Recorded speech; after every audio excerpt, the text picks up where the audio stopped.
Brothers and sisters, I'd like to thank you all for the invitation here on this very auspicious occasion of celebrating African Liberation Day. I spoke with Brother David briefly yesterday, and he was very surprised at my experience in Africa. I first went into Zimbabwe in 1987 when they had just achieved independence. And they were now welcoming people back. Robert Mugabe, may God bless his soul, was now welcoming foreign teams. And I went with my European team into Zimbabwe, and we stayed there 3 weeks. And I had the pleasure of meeting President Mugabe. As a matter of fact, one of his close advisors at the time, I became very friendly with, and I was very much in tune with his policies and what he intended for Zimbabwe. Why I bring up Zimbabwe is when we look at what we have now in Burkina Faso, which is the theme of this seminar, this conference. We don't only have to look at Brother Ibrahim Ture, and I see all the brothers who pay tribute to our brave captain. We have to look at who preceded him, and it's very important because mostly the stories that we hear are the stories that they want us to hear. And I remember being 19 years old, being at university in Washington, D.C., and a Haitian friend of mine, who is a friend of mine now for the last 45 years, Lindo. And you know, Haitians tend to be much more aware of us, of our motherland, of the African continent. They have a spirit of revolution that we in the Caribbean don't tend to have. And that's just the honest truth. And you look at the history, you understand why. You look at people like Dessalines and Ture, you look at those people, you understand why they have that sense of revolution that we, in a large context as Africans, we have neglected that part of ourselves, that revolutionary spirit. Because when they tell us, the West, talk about us as African and descendants of Africa, they tend to let us know that revolution is somehow a dirty word. But revolution for them was never a dirty word.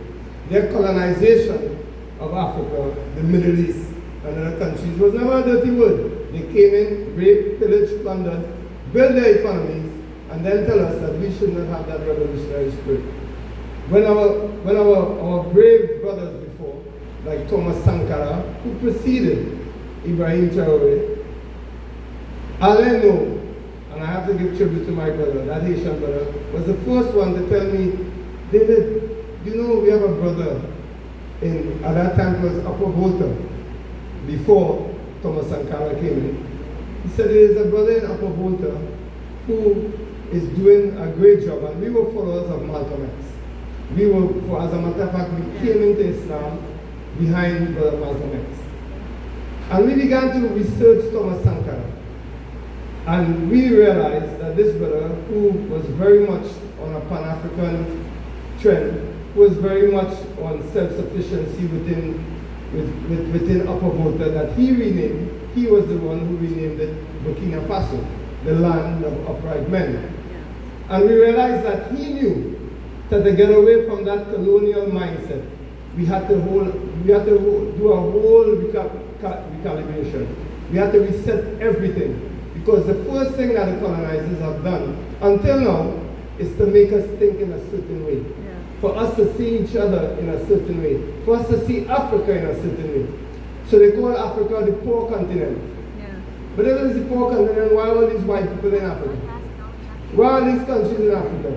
Why until now France has tried to kill Brother Ibrahim Ture over 15 times? Or maybe some people say over 20 times. How many times, brother? 20 times. Why? If we are the poor continent. No, they know we are the rich continent, blessed by Allah, Almighty Allah, subhanahu wa ta'ala. They know, and that's why they can. You can't go right now. The last time I was in Africa, you can't go through Nigeria or Ghana without bouncing up 2 or 3 white people. You cannot. They know what's up, and they know they have to keep us always thinking with a colonial mindset. But these brothers here, and the one who preceded him, Brother Ibrahim Ture, was Thomas Sankara. And I would like to talk about him a little bit, because I had the pleasure of playing football with some people from Burkina Faso. Wow. How they spoke about Brother Sankara was like he was a saint. First of all, he came in, his first instructions was to take down any pictures of himself, removing that cult of personality that we like to have. If you go in the office, you see our pictures of our leaders. He moved that. He moved that. He wanted people to know that they have to be self-reliant. As our sister before who spoke previously, he elevated the status of women in Burkina Faso.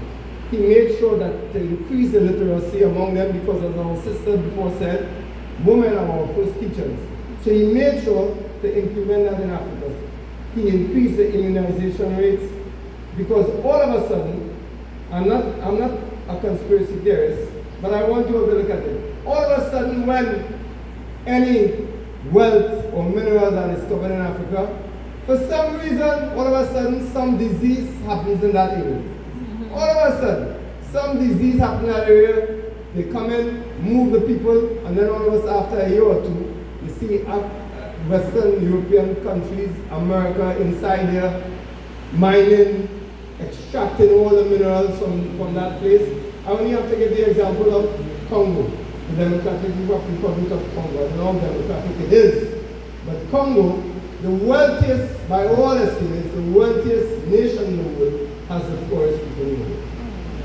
And we have to ask ourselves why. And Thomas Sankara, may God bless his soul, he recognized that. He recognized that this was a conspiracy that we cannot follow. So he attacked that head on. He knew he had to attack that policy of colonialism from the narrative, from the mindset, and to attack it from the base, which is what? Literacy. So he made sure that people began to be educated. He advocated for agrarian reform, because without land, brothers and sisters, we are nothing. With our land, we are nothing. He recognized that, and he's one of the few African leaders who, despite the criticism of the West, pushed on and made sure that Africans were granted their land, their land. So when you look right now at South Africa, when you look right now, and this might be taken by people in the wrong way, but I don't care. When you look at people telling South Africa that they should not reclaim their land, reclaim their identity from their land, be able to farm their own land, and that they are killing white farmers. And we don't hear that same country talking about the thousands of people that were killed and supported by the Americans and supported by Europe in a time when I remember being in Washington, D.C. My first arrest, and people like to say, I see in comments that I'm a criminal, a jailbird. Yes, I was arrested. My first arrest was protesting outside the South African embassy in Washington, D.C. Big protests, sometimes would get violent. So when I was arrested the first time, I had a white friend who was with me, and she had to beg the police. And a black policeman in Washington, D.C. refused to release me until a white policeman came and released me. White privilege at its finest. So I will not say longer, I know they have a packed schedule, but I wanted you all to know that we have to study our own leaders. We have to be aware of people like Thomas Sankara, who preceded Brother Ibrahim Ture, who is on the right path. Nobody who is on the right path will get a free pass from the Western civilization. Nobody. From the time you see they attack one of our people, one of our leaders in Africa or in the Middle East, you know they're on the right path. And this, unfortunately, has been the trend. And I was happy to see him. May God protect our brother Ibrahim Ture. We have to keep asking Almighty Allah to protect him. But not only we have to protect him, we have to protect what he teaches. And we do not have that in our schools. We can go in our schools and find out everything about Christopher Columbus and our people who raped and pillaged our people. Tell me how many times you can read about Thomas Sankara. Tell me how many times you can read about Steve Biko. How many times you can hear about Amanaidu? All people who contributed to the liberalization of South Africa and the African continent.